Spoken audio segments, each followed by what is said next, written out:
Hi and welcome back to my channel. Today we're gonna watch Nobody's Year Chaos 57 BC. This is from Historia Civilis. We watched his year. I think he has a series on his year, the title. And we watched Caesar's year. And I think there's Pompey's year. There's a lot of these his year titles, right? And I'm probably going to watch a lot of them, right? Because we're doing this Rome, deep dive into Rome, right? Original videos down below. I don't know what to expect. So let's go.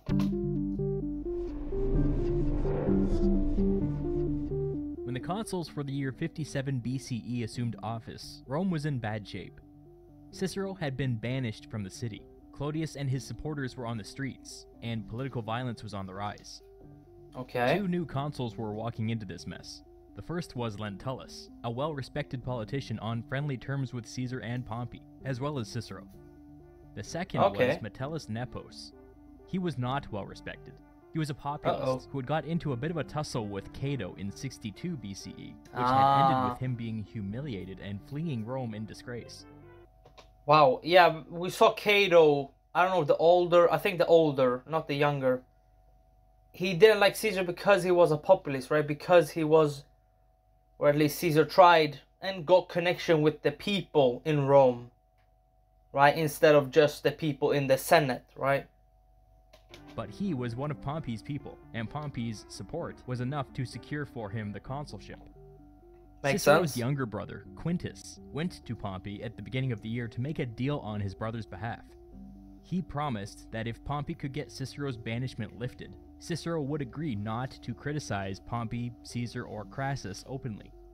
Remember that these three were in a secret alliance. Yep. Pompey agreed, but he had to run it by his allies first. So a messenger was sent to Caesar in Cisalpine Gaul. Initially, Caesar wasn't super supportive. He was still feeling sore towards Cicero for not supporting his agenda during his year as consul. But getting this kind of concession from one of Rome's most influential politicians was too good to pass up. He agreed. Yep. Crassus had no special quarrel with Cicero, so he was cool with it too. With that, it was decided. Pompey pulled some strings, and at the Senate's first meeting, Lentulus put forward a proposal to lift Cicero's banishment. Cicero's personal popularity in the Senate remained high, so that wasn't the problem. Okay. The problem was that the Senate had been strong-armed by Clodius the year before, and had felt pressured to force Cicero into exile. But with Lentulus introducing the bill and Metellus Nepos supporting it, and Pompey speaking passionately on its behalf, everybody felt comfortable getting on board. It passed with a huge majority.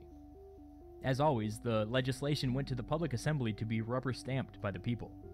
Clodius was no longer in elected office, but he was still a senator and had voted against the bill. And more importantly, he still had his gangs of supporters out on the streets.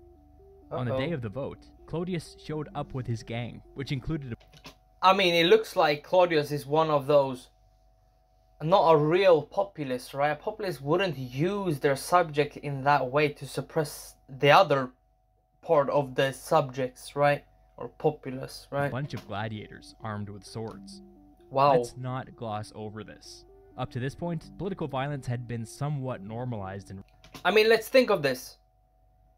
In Rome, a military leader, or I think military period, can't be in the city of Rome, right? That's why Caesar had to leave his army to become a senator or to become a consul, right? So this seems very out of line here. And it looks like the Senate and a lot of people are against this. Rome. Pushing and shoving had become common. Open street fights between different factions were becoming more and more frequent. But make no mistake, Clodius was bringing this to a whole new level. Yeah. All of our sources say that he brought gladiators, but don't forget that these were professional killers and Clodius was paying them. We have a word for that. Mercenaries. Armed with swords.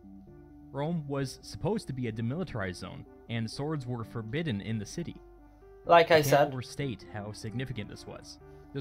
However, I don't know the city limits at the time of Rome, but when the Colosseum, I don't know when the Colosseum is built. Maybe it's later on, so it maybe doesn't matter. But if there's gladiator games in the city of Rome, there is weapons in Rome.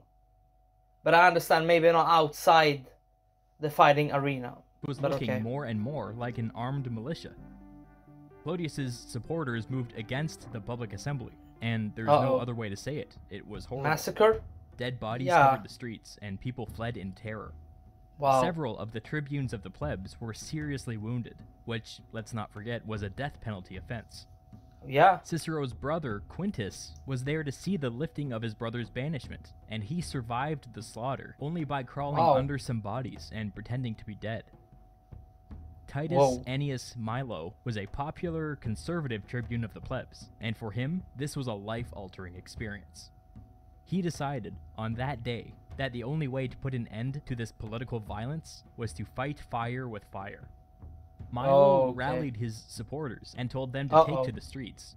He then enlisted his own cadre of gladiators, or mercenaries, whatever we're calling them, and illegally armed them with swords of their own. From that moment... I mean, yeah, how are you going to protect yourself?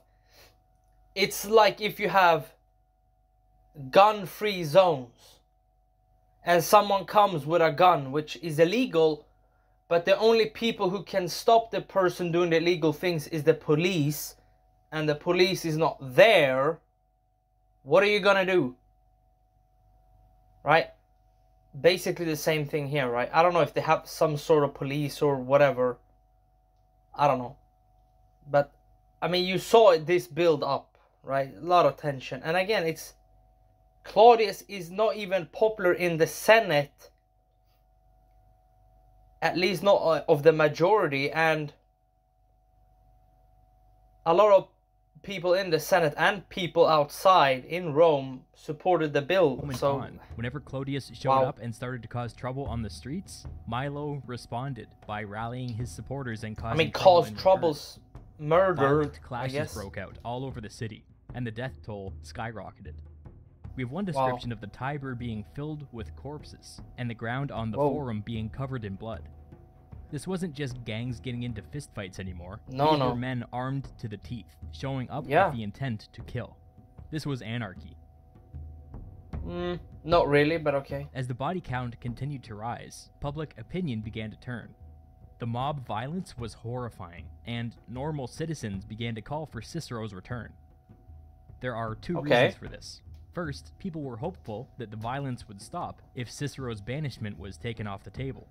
Second, Cicero was most well known for being the guy who restored order during the Catiline conspiracy. This rule of law kind of conservatism was now looking pretty good, and as a result, Cicero's personal popularity soared. If Cicero was popular in Rome, he was a rock star in the rest of Italy. He had been born a provincial Italian, not a native Roman, and the Italians viewed him as one of their own. It helped matters that he put in the work to maintain these relationships, especially with some of the richer landowners in the countryside. Pompey could sense that Rome was approaching a tipping point, so he went on a tour of Italy, giving speeches and whipping up support. People from all over the countryside began to flood into Rome to voice their support for overturning Cicero's banishment. I mean, this is building to something even more chaotic, perhaps? And somebody has to die, right? With Cicero's popularity higher than ever, the consul Lentulus launched a trial balloon. He introduced some legislation that didn't actually do anything except formally thank everybody in Rome who was working to get Cicero's banishment lifted. This passed with plenty of support and got through the public assembly without any violence. That was a good sign, so for the second time, he introduced the legislation that would formally lift Cicero's banishment. And again, Clodius voted against the bill, but it didn't matter. It passed with plenty of support.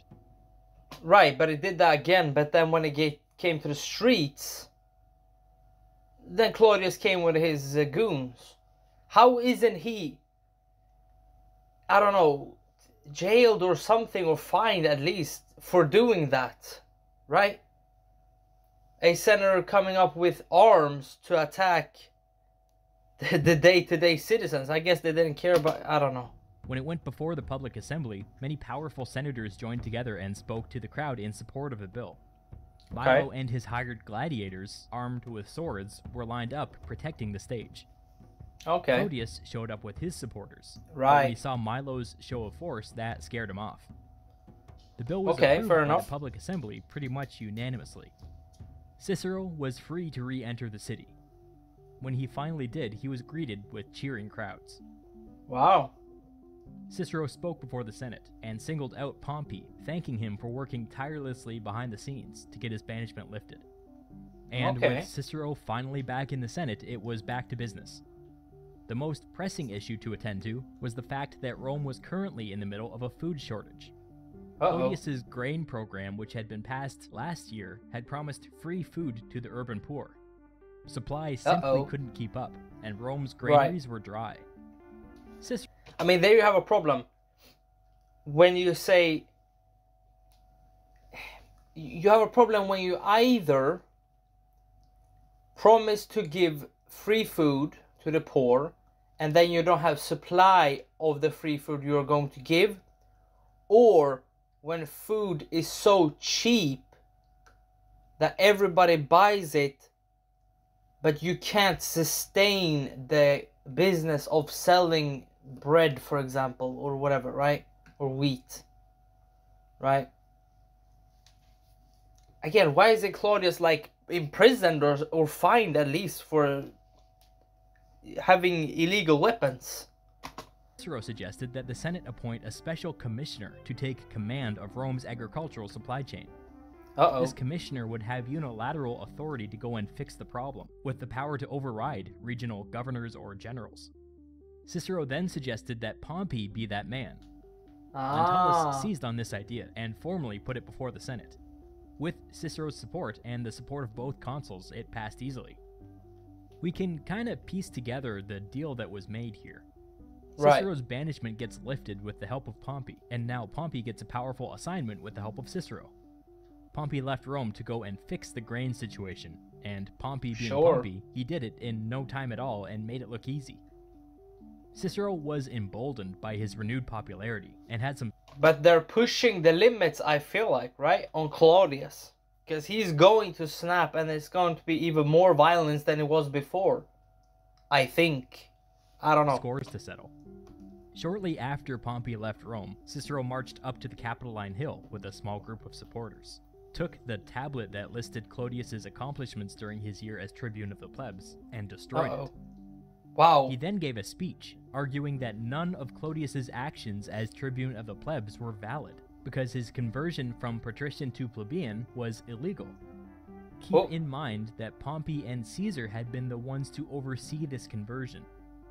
Cicero had a legitimate feud with Clodius, but indirectly dragging Pompey and Caesar into it makes it seem like Cicero was beginning to go back on his promise not to criticize them openly.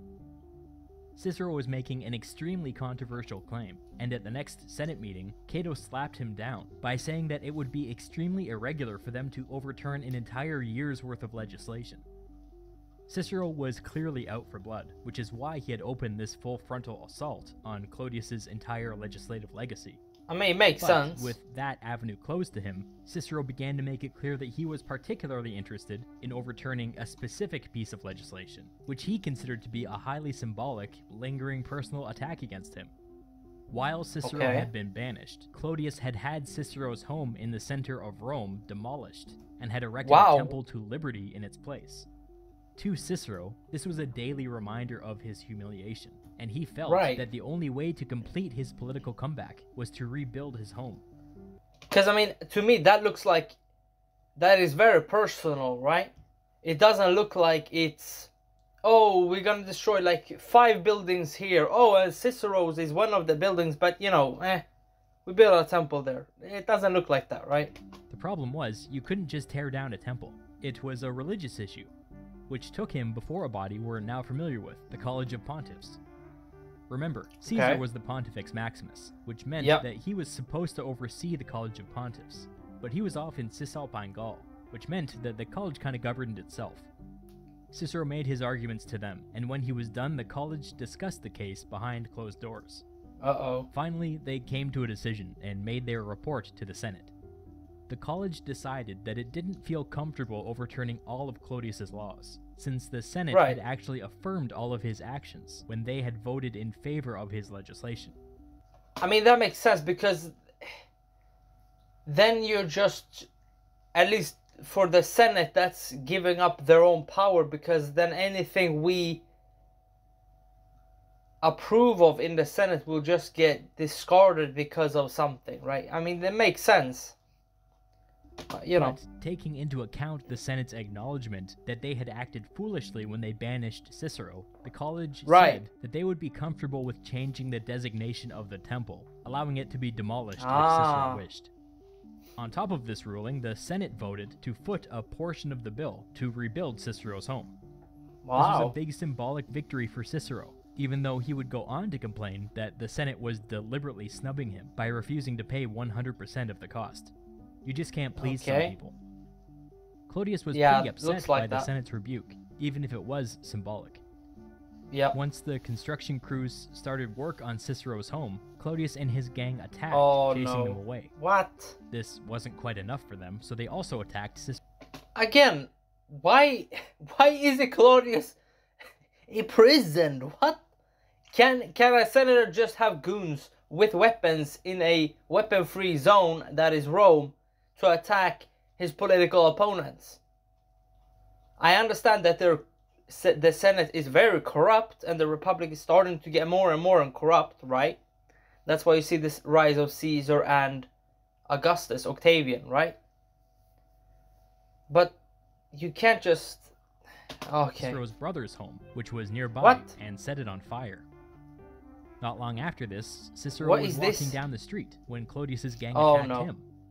They were all throwing rocks, and he could see that some had swords. He darted into the home of one of his supporters, and a crowd gathered outside to fend off Clodius's gang. Wow, look at When it's no longer safe for senators to go about their daily business, you know the political violence is out of control. I mean, yeah, and it's another senator that is doing that, which makes sense. I mean, either it's a populace, a large group of people, normal day-to-day people who are attacking or instigating something with a political opponent that they don't like, or it's a political enemy or opponent in the Senate. The continuing threat of this violence had forced the elections to be postponed several times, but finally, late in the year, they were held, and Clodius was elected aedile, proving once and for all that his support remained strong, even after a year of setbacks at the hands of Milo and Cicero. At this point, Clodius and Milo were at each other's throats, each at the head of their own militia. Political rhetoric had reached unprecedented heights, with the two men openly threatening to murder each other in public. Right. And, sadly, it would only get worse. Okay, that was a little foreshadowing. I mean, that was pretty great. That was pretty chaotic. Even though it didn't look like it, but I mean, that is very chaotic. But again, why wasn't Claudius like imprisoned, fined, whatever, barred from something? I understand he had political friends like you saw with the election, but still. That's a slippery slope. If a senator just have some goons with swords and attacking their political opponents, why don't you think that you as a senator are going also to be that opponent later on? But I mean, I guess that's politics for you in late Roman Republic, right? You can see the opening doors for Caesar. I mean, you saw it with Pompey, Caesar, and Crassus. You saw the opening door. You specifically see it with Caesar becoming dictator, and then also Octavian or Augustus being emperor, right? You see the opening there. But you also see a foreshadowing of a lot of civil war, infighting between political opponents, military opponents, whatever, right? Alright, I'll see you in the next video. Bye!